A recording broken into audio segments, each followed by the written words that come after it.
Good morning students. Next आपका topic है topic 5.5 that is hippo and IPO chart. वो कहता है HIPO hippo stands for hierarchical input process output, यानी कि H से हिरारिकल इनपुट प्रोसेस आउटपुट। इसमें आपके क्या होते हैं, दो टाइप के, इस चार्ट में दो टाइप के डायग्राम्स होते हैं, VTOC और IPO। VTOC यानी कि विजुअल टेबल ऑफ कंटेंट और IPO यानी कि इनपुट प्रोसेस आउटपुट।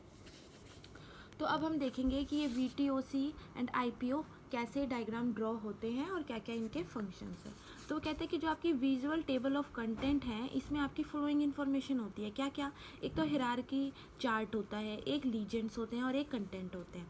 तो कहते हैं कि जो भी आपके मॉड्यूल्स हैं उनका जो भी आप हिरार्की चार्ट बनाओगे वो वैसे ही बनते हैं जैसे कि आप एक ऑर्गेनाइजेशन चार्ट बनाते हो, उसी के जैसे सिमिलर हैं। लीजेंड्स आपको ये बताते हैं कि कौन से आपने सिंबल यूज़ किए हैं और कैसे आपका फ्लो ऑफ डाटा हो रहा है, flow of data take place. Next content. Content आपके हर मॉड्यूल का ब्रीफ डिस्क्रिप्शन आपको प्रोवाइड करता है। तो ये कंटेंट वाला जो फंक्शन है ये आपका ऑप्शनल है, आप प्रोवाइड कर भी सकते हो और नहीं भी।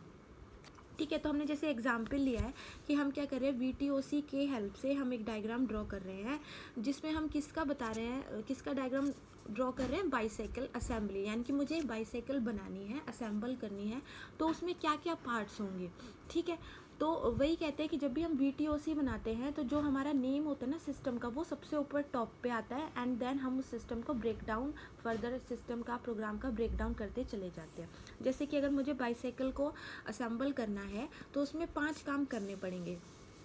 पहले है ओपन द कार्टून, जो भी आपका बक्सा है उसे ओपन करें, जो उसके पार्ट्स उसके अंदर आए हैं, बॉक्स है उसको ओपन करें, जो भी पार्ट्स उसके आए हैं उसको रिमूव करें। उसके बाद सिमिलर पार्ट्स हैं जैसे जो बोल्ट है उनको एक साथ रख लें, जो व्हील है उनको एक साथ रख लें, उनको सिमिलर पार्ट्स को ग्रुप करके एक साथ रख लें। असेंबल द व्हील, फिर व्हील को असेंबल करें, इकट्ठे करें और बाद में फिनिश असेंबलिंग द बाईसाइकिल। यानी कि जब आपके पास सारी चीज़ें आ गई तो अब आप क्या करें, बाईसाइकिल को जोड़ें और उसको कंप्लीट कर दें, यानी कि जोड़ के अपनी बाईसाइकिल तैयार कर दें। तो आप ये कैसे बनाओगे यूजिंग VTOC? देखो ऐसे, सबसे पहले आपका नेम ऑफ द सिस्टम क्या था, बाईसाइकिल असेंबली।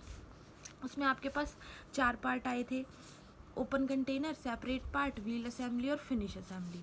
ठीक है, उसके बाद कहते हैं जो व्हील असेंबली में था उसमें भी हम फर्दर ब्रेक डाउन कर सकते हैं, फ्रंट व्हील और रियर व्हील। ठीक है, सामने वाले एंड बैक वाले। तो ये बहुत ही सिंपल है VTOC। नेक्स्ट है आपका IPO, इनपुट आउटपुट प्रोसेसिंग। यानी कि इसमें हम क्या करते हैं, जो भी मॉड्यूल है, मतलब किसी भी प्रोग्राम के अंदर जो भी मॉड्यूल है, हर मॉड्यूल का हम इनपुट डिफाइन करते हैं, आउटपुट डिफाइन करते हैं और उसकी प्रोसेसिंग बताते हैं। यानी कि इनपुट को प्रोसेस करके कैसे आउटपुट बना वो सारा हम डिटेल में बनाते हैं। जैसे हमने देखा था कि 5.19 डायग्राम में हम देखेंगे, हमने हमारा सिस्टम का नाम क्या था, बाईसाइकिल असेंबली, और हमने एक मॉड्यूल लिया, मॉड्यूल का नाम क्या था, फिनिश असेंबली, कि इसको पूरा बना के तैयार करो। ठीक है, तो उसमें आपका क्या क्या था, इनपुट में फ्रेम था, फ्रंट व्हील थे, रियर व्हील असेंबली थी, सीट था, हैंडल बार थे, चेयर थे। ठीक है, ऐसे हम प्रोसेसिंग में क्या करेंगे, जो व्हील है उनको बोल्ट करेंगे, जोड़ेंगे।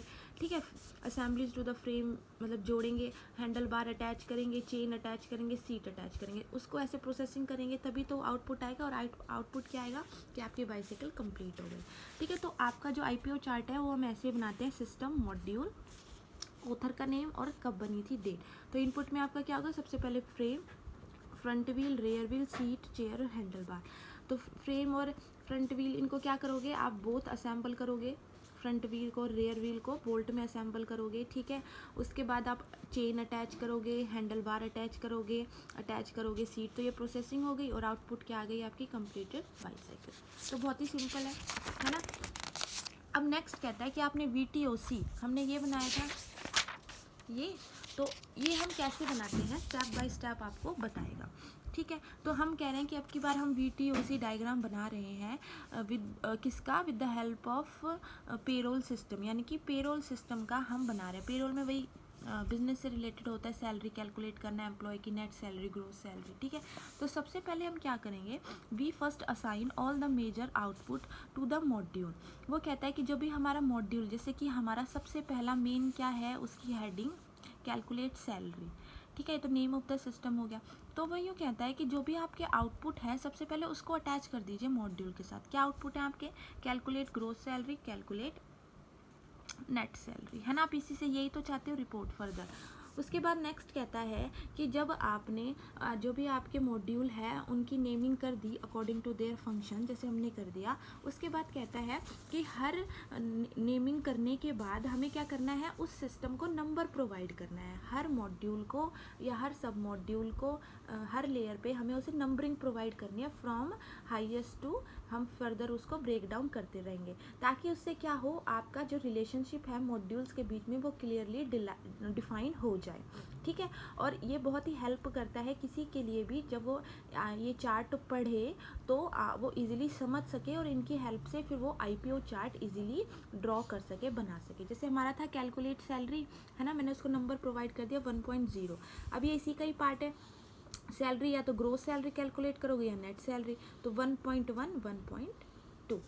ठीक है, अब नेक्स्ट कहता है कि फर्दर अगर उसके और लेवल बनते हैं ना मॉड्यूल के, तो आपको मॉड्यूल को कब तक ब्रेक करते जाना है, जब तक वो सिंगल एंटिटी नहीं बन जाती, यानी कि उसके बाद उसका फर्दर ब्रेक डाउन नहीं होता पॉसिबल, तब तक आप उसको डिकम्पोज करते रहोगे। ठीक है, तो अब आपकी जो ये ग्रोस सैलरी थी ना, इसमें भी आपके 3 पार्ट आ जाते हैं कि ग्रोस सैलरी आप कैसे कैलकुलेट करोगे, कि या तो कुछ एम्प्लॉय होते हैं आवर के बेस पे आप वर्क करते हैं कि हाँ 4 घंटे के इतना मिलेगा पे रेट के हिसाब से, या फिर आपके calculate and record gross salary जो वो उन्होंने डिसाइड करी हुई होती है, उसके हिसाब से आप क्या करोगे, कैलकुलेट करोगे। तो 3 पार्ट हो गए। तो ये 1.1 था, तो ये क्या बन जाएगा, 0.1 एक्स्ट्रा ऐड हो जाएगा, 1.2 1.3।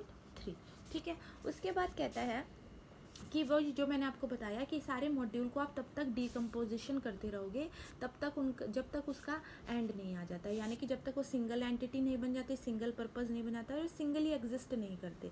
जब आपको लगता है कि हाँ ये आगे और फर्दर ब्रेक डाउन नहीं होंगे, तब आप उनका डिकम्पोजिशन बंद कर दोगे। जैसे अब हम सारे जो भी हमने मॉड्यूल बनाए इनको अटैच करते। सबसे पहला था कैलकुलेट सैलरी, 2 पार्ट आ गए, 1.1 1.2। 1.1 के फर्दर हमने 3 ही क्राइटेरिया के बेसिस पे ग्रोस सैलरी कैलकुलेट करी थी। ये कैलकुलेट नेट सैलरी, तो नेट सैलरी में फिर फर्दर 2 डिकम्पोजिशन आ गए, कैलकुलेट डिडक्शन और कैलकुलेट चेक या फिर net salary. Prepare check for the net salary. ठीक है, नेट सैलरी के लिए चेक प्रिपेयर करो। तो ये 1.2.1 1.2.2। ठीक है, तो ये बहुत ही ईजी है। फर्दर अब इनका डिकम्पोजिशन नहीं हो सकता, तो सिंगल एंटिटी है, तो बस अब आपका ये वीटीओसी कंप्लीट हो गया। ठीक है, ऐसे ही इन्होंने बताया है कि आप आईपीओ चार्ट कैसे क्रिएट करोगे स्टेप बाय स्टेप, जैसे हमने अभी वीटीओसी देखा था। तो वो कहता है कि जब भी आप आईपीओ चार्ट बनाओगे तो उसके टॉप पे आप हमेशा क्या करोगे, मॉड्यूल का नंबर, टाइटल, डिस्क्रिप्शन, डेट और एनालिस्ट का नेम दोगे। देखो ये रहा सिस्टम का नेम, ऑथर का नेम, मॉड्यूल कौन सा बनाया आपने 1.1, उसका डिस्क्रिप्शन क्या था, to calculate and record gross salary. 1.1 था ना, to calculate and record gross salary. उस मॉड्यूल का नाम दोगे और डेट दोगे। उसके बाद कहता है जो चार्ट है वो 3 यूनिट्स में डिवाइड हो जाएगा। आपको पता ही है हम आईपीओ बना रहे हैं, इनपुट में जिसमें आपके सारे फाइल्स का नेम आ जाएगा, प्रोसेसिंग में कि जो भी आप प्रोग्रामिंग का यूज़ करोगे इनपुट को आउटपुट में कन्वर्ट करने के लिए, और थर्ड आपका आउटपुट। ठीक है, उसके बाद कहता है आप बॉडी ऑफ द चार्ट में क्या लिखोगे, we use narrative form to describe the input. हम नरेटिव सेंटेंस का यूज़ करेंगे इनपुट को डिस्क्राइब करने के लिए, प्रोसेस को डिस्क्राइब करने के लिए और आउटपुट को डिस्क्राइब करने के लिए। और कैसे डिस्क्राइब करोगे, as the list of activities. देखो लिस्ट ऑफ एक्टिविटीज़ बना रहे हो। ठीक है, उसके बाद सिंपली लास्ट में क्या करोगे, some standard symbols may be use to grasp the systems more quickly. अगर आपको कुछ सिम्बल्स का यूज़ करना पड़े तो आप वो भी इजीली यूज़ कर सकते हो, ताकि वो सिस्टम इजीली समझ में आ जाए। जैसे कि हमने कुछ सिंबल्स यूज़ करें। इसके बाद प्रोसेस, प्रोसेस के बाद आउटपुट। तो इनपुट में क्या आया, payroll job record, payroll master file. Process कैसे होगा, हार बेस्ड पे, पे रेट पे और कैलकुलेट ग्रोस पे। और आउटपुट क्या हो सकती है, एरर आ सकते हैं, आप ग्रोस सैलरी फाइल बना सकते हो या पेरोल की मास्टर फाइल बना सकते हो। तो इस तरीके से आप क्या बनाओगे, आपका आईपीओ चार्ट। नेक्स्ट है आपका एडवांटेजेस, कि एडवांटेज क्या हैं आपके इन चार्ट्स को यूज़ करने के। तो सबसे पहला वो कहता है कि जो आपका हिप्पो चार्ट है उसके बहुत सारे एडवांटेज है, कि ये बहुत ही इजीली ड्रॉ हो जाता है और मॉडिफाई हो जाता है। ठीक है, it allow the analyst graphically to convey the system to non computer people. जिनको कंप्यूटर की नॉलेज नहीं है, इस डायग्राम की हेल्प से वो बहुत ईजिली ग्राफिकली ड्रॉ करके डायग्राम की हेल्प से उन लोगों को भी, उन यूज़र्स को भी इजीली समझा सकता है। ठीक है, उसके बाद कहता है कि HIPO chart facilitate efficient schedule because they make it easy to estimate the time it will take to program a module. कि हिप्पो चार्ट से आपकी जो शेड्यूलिंग है ना वो बहुत ही एफिशिएंट हो जाती है, क्योंकि जब हम हर मॉड्यूल को देखते हैं तो हमें आइडिया हो जाता है कि ये कितना टाइम लेगा। ठीक है, उसके बाद कहता है कि नेक्स्ट कि जो आपके हिप्पो चार्ट्स होते हैं उसमें इंफॉर्मेशन की लेस डुप्लीकेशन होती है, यानी कि बार बार आपका डाटा रिपीट नहीं होता, और अब आप उसको देख के और इन्फॉर्मेशन भी ऑब्टेन कर सकते हो। उसके बाद कहता है ये टॉप डाउन अप्रोच है जो लेवल बाय लेवल चलती जाती है और मोर डिटेलिंग आपको प्रोवाइड करती है। ठीक है, उसके बाद वो कहता है कि एरर जो भी अगर आते हैं हिप्पो चार्ट में तो वो इजीली डिटेक्ट हो जाते हैं और आइसोलेटेड होते हैं, अलग होते हैं, हर लेवल का अपना अलग होता है। ठीक है, उसके बाद नेक्स्ट कहता है HIPO allows to create computer programs in modular form that can be individually tested. देखा था हमने इसमें हम क्या बनाते हैं, स्टेप बाय स्टेप मॉड्यूल बनाते हैं, तो ये यूज़र्स के लिए यानी कि टेस्टिंग जब हम करते हैं तो उस फेज़ में ये बहुत इजी हो जाता है कि हम हर मॉड्यूल को सेपरेटली टेस्ट कर सकें। ठीक है, लेकिन इसके कुछ डिसएडवांटेज भी हैं। सबसे पहला कहता है कि जो it concentrate more on what is to be accomplished rather than how it is to be accomplished. कि हिप्पो चार्ट है ना वो फोकस करते हैं कि हमें क्या काम पूरा करना है, ये नहीं बताते कैसे करना है। ठीक है, जैसे हमने लिख दिया अटैच सीट, अब अटैच सीट लिख दिया तो अब अटैच सीट करोगे कैसे, वो प्रोसेस नहीं बताते, सिर्फ क्या करना है वो बताते हैं। वो कहता है कि हिप्पो चार्ट में आपकी ज़्यादा डॉक्यूमेंटेशन की ज़रूरत पड़ती है as compare to flow chart. कि जब आप कोडिंग करते हो ना हिप्पो चार्ट को देख के तो उसमें आपको ज़्यादा डॉक्यूमेंटेशन, ज़्यादा डिटेलिंग प्रोवाइड करनी पड़ती है as compare to flow chart जो हमने अब तक पढ़े हैं। उसके बाद कहता है कि हिप्पो चार्ट यूज़ करने से पहले प्रोग्रामर को कुछ ज़रूरी ट्रेनिंग देनी पड़ती है कि आपको कैसी डिटेल इसमें लेनी है, कैसे फर्दर ब्रेक डाउन करोगे। ठीक है, तो ये कुछ उसके डिसएडवांटेज है। आपका नेक्स्ट टॉपिक है, नेक्स्ट है और लास्ट है गैंट चार्ट। तो वो कहता है कि देखो जब भी हम क्या करते हैं, कोई भी सिस्टम बनाते हैं या कोई भी प्लानिंग करते हैं, तो हम प्लान करते हैं ना, जैसे अगर मेरा पेपर है अगस्त में, तो मैं प्लान करूँगी ना जनवरी तक मुझे इस सब्जेक्ट का इतनी यूनिट करनी है, फरवरी में इतनी करनी है, मार्च में इतनी करनी है, फिर उसके बाद जून में मुझे रिवीजन करना है। ठीक है, फिर और सब्जेक्ट को देना। तो हम प्लानिंग बनाते हैं ना, तो इसमें भी गैंट चार्ट में क्या होता है कि हम जो भी हमारे टास्क है ना हम उसको शेड्यूल करते हैं, प्लानिंग करते हैं कि कब हम कैसे कौन सा काम करेंगे, कितने मंथ में हमारा कौन सा काम हो जाना चाहिए।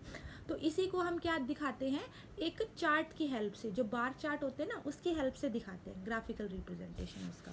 देखो a Gantt chart is an easy way to schedule task. इससे आप टास्क शेड्यूल करने का बहुत ईजी तरीका है। Gantt chart make use of bar chart, यानी कि ये बार चार्ट के फॉर्म में बनाए जाते हैं एज ए ग्राफिकल रिप्रेजेंटेशन। देखो ये बार चार्ट ऐसे हॉरिजॉन्टल। ठीक है, उसके बाद नेक्स्ट कहता है each activity is represented with bar along with it starting date and ending date. हर एक्टिविटी आपके इस बार के अलोंग शो की जाती है, उसकी स्टार्ट डेट से लेके उसकी एंड डेट तक। यहाँ पे टाइम है, टाइम आप लिख सकते हो। ठीक है, उसके बाद कहता है the starting and ending date act as a milestone in the project. अगर मैंने लिख दिया कि देखो अब जैसे पहला है कंडक्ट इंटरव्यू, जनवरी में स्टार्ट होगा 1 जनवरी से और फरवरी में ख़त्म हो जाएगा, तो यहाँ पे टाइम होगा, डेट होगी, तो आप मेंशन कर सकते हो। तो ये क्या होता है, एक माइलस्टोन की तरह काम करते हैं कि अगर जनवरी में शुरू करना है तो जनवरी में ही शुरू करना है 1 तारीख से, और अगर ये मान लो फैब के मिड तक ख़त्म हो जाना चाहिए तो ये बिल्कुल ख़त्म हो जाना चाहिए। ठीक है, तो ये माइलस्टोन की तरह एक्ट करते हैं, यानी कि डेडलाइन की तरह एक्ट करते हैं कि जैसे आपने ये शेड्यूलिंग की है टास्क की वैसे ही आपका काम होना चाहिए एक सिस्टम में। जैसे कि इंटरव्यू कंडक्ट करोगे जनवरी से फरवरी में, प्रोटोटाइप इंट्रोड्यूस कर दोगे मार्च अप्रैल में, कॉस्ट बेनिफिट एनालिसिस कर दोगे आप अप्रैल एंड से स्टार्ट और ये चलेगा आपके जून जुलाई मिड तक। प्रपोजल प्रिपेयर करोगे, इसी दौरान आप प्रपोजल प्रिपेयर कर दोगे मई से स्टार्ट करके पूरा जुलाई, और प्रेजेंट प्रपोजल लास्ट के अगस्त जुलाई के कुछ दिन से स्टार्ट करोगे और आपका सितंबर मिड तक वो ख़त्म हो जाना चाहिए। तो इस तरीके से हम क्या करते हैं, शेड्यूलिंग करते हैं, बहुत ही सिंपल है। तो ये था आपके गैंट चार्ट। इसके साथ ही इसके कुछ एडवांटेज हैं। एडवांटेज क्या है कि ये बहुत इजी है क्रिएट करना और मेंटेन करना, ये इजीली अंडरस्टैंडेबल है, समझ में आ जाता है, इको फ्रेंडली है। उसके बाद कहता है कि इससे हम क्या कर सकते हैं, हर प्रोजेक्ट का स्टेटस क्या कर सकते हैं, चेक कर सकते हैं। ये हमें शो करता है एट एनी टाइम, यानी कि किसी भी टाइम पे हम ये देख सकते हैं कि what is the status of each project, क्या उसका प्रोजेक्ट का स्टेटस है, कितना हो गया है, कितना टाइम और लगेगा। ठीक है, उसके बाद कहता है एबल टू रिप्रेजेंट ओवरलैपिंग और पैरेलल टास्क। इसकी हेल्प से हम ओवरलैपिंग और पैरेलल टास्क भी साथ साथ शो कर सकते हैं। पैरेलल टास्क देखो, जैसे कि ये टास्क पैरेलली चल रहा है, कॉस्ट बेनिफिट और प्रिपेयर प्रपोजल। और कई बार क्या होता है ओवरलैपिंग, देखो इस पोर्शन में क्या हो रही है ओवरलैपिंग, एक दूसरे से ओवरलैप कर रहे हैं ना, तो वो भी हम क्लियरली गैंट चार्ट की हेल्प से शो कर सकते हैं। लेकिन इसके डिसएडवांटेज क्या है, it does not show inter relationship among activities. दो या दो से ज़्यादा एक्टिविटीज़ के बीच में इंटर रिलेशनशिप नहीं बताता। ठीक है, उसके बाद इसलिए ये अच्छे से hence it does not define which activity must be completed before other can start. तो वो अच्छे से डिफाइन नहीं कर पाता कि कौन सी एक्टिविटी कंप्लीट हो चुकी है ताकि दूसरी स्टार्ट हो जाए। ठीक है, इसके साथ ही आपका चैप्टर नंबर 5 कंप्लीट हो गया है। आई होप आपको ये सारे पॉइंट्स क्लियर हो गए होंगे।